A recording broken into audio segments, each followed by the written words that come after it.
بسم اللہ الرحمن الرحیم نحمدہ ونصلی علی رسولہ الکریم اما بعد۔ غور کیجیے اس بات میں کہ یہ میرے ہاتھ میں نہیں تھا، یہ میرے ہاتھ میں، یا آپ اپنے اوپر غور کریں گے تو یہ ہمارے ہاتھ میں نہیں ہے کہ ہم فلاں فلاں شہر میں، فلاں فلاں گاؤں میں، فلاں فلاں جگہ، اس گھر میں اپنی مرضی سے یہ بن کے آئے، یہ بن کے پیدا ہو۔ میں ابھی فی الحال جو بھی ہوں، میں یہ بن کے آؤں، یہ جگہ پہ پیدا ہوں، اس کی بیٹی بنوں، اس کی بہن بنوں، اس کی بیوی بنوں، یہ میرے ہاتھ میں نہیں تھا۔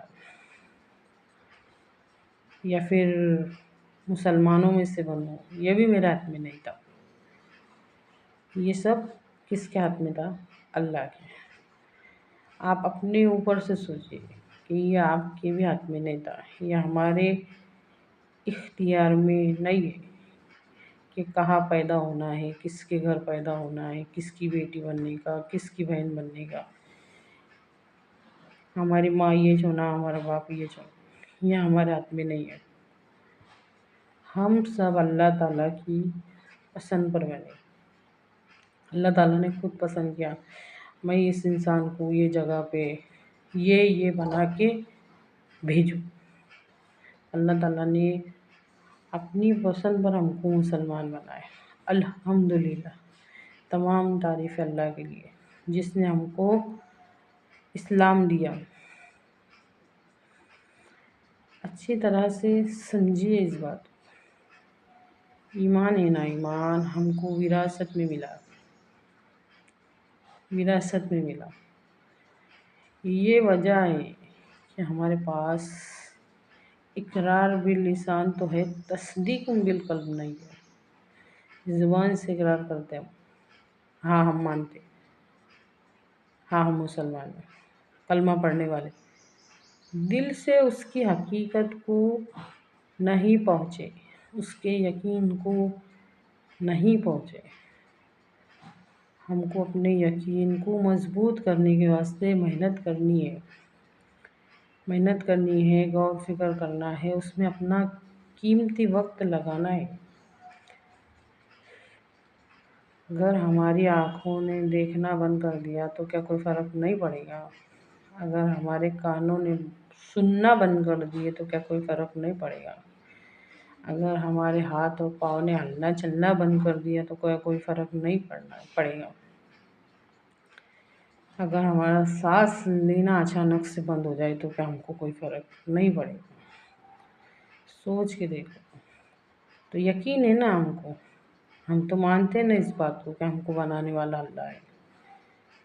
اللہ کی محبت اپنے دلوں میں پیدا کرو۔ یہ ایمان کی بنیاد ہوں گی جو ہم کو اسلام پہ چلیں گے۔ اللہ کی محبت نیکیوں کی طرف لے کے جاتی اور دنیا کی محبت برائی کی طرف کھینچتی۔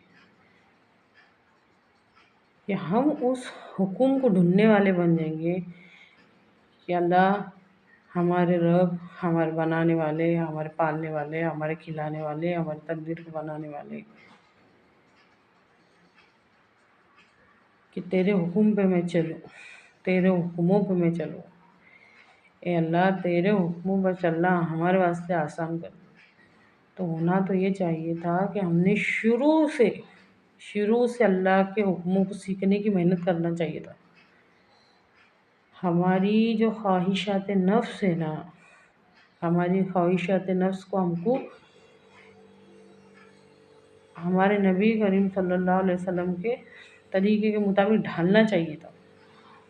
ہمارے نبی صلی اللہ علیہ وسلم کا ارشاد ہے کہ تم میں سے کوئی شخص کامل مومن ہو ہی نہیں سکتا جب تک کہ اس کی خواہشات نفس، مطلب اس کا دل اس دین کے تابع نہ ہو جائے جس کو لے کر میں آیا، اس دین کے تابع جو نیکی اور بھلائی کی، خیر خواہی کی باتیں ہمارے نبی صلی اللہ علیہ وسلم نے سکھائے، ہمارا دل اس کے تابع ہونا چاہیے تھا، تابع داری کرنی چاہیے تھی، وہ عمل ہماری زندگیوں میں نظر آنا چاہیے۔ تو وہ نہیں ہے، وہ نہیں ہے۔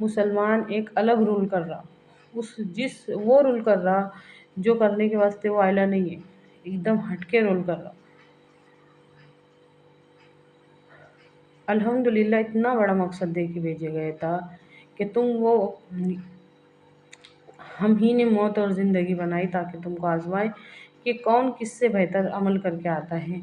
تو کون کس سے بہتر عمل کر کے آتا ہے یہ دیکھنے کے واسطے مسلمانوں کو بھیجا گیا تھا۔ عبادت بھی اللہ کی، اطاعت بھی اللہ کی، معاملات نبی کریم صلی اللہ علیہ وسلم کے طریقے پہ، معاشرت نبی صلی اللہ علیہ وسلم کے طریقے پہ، یہ مسلمانوں کا رول ہونا چاہیے۔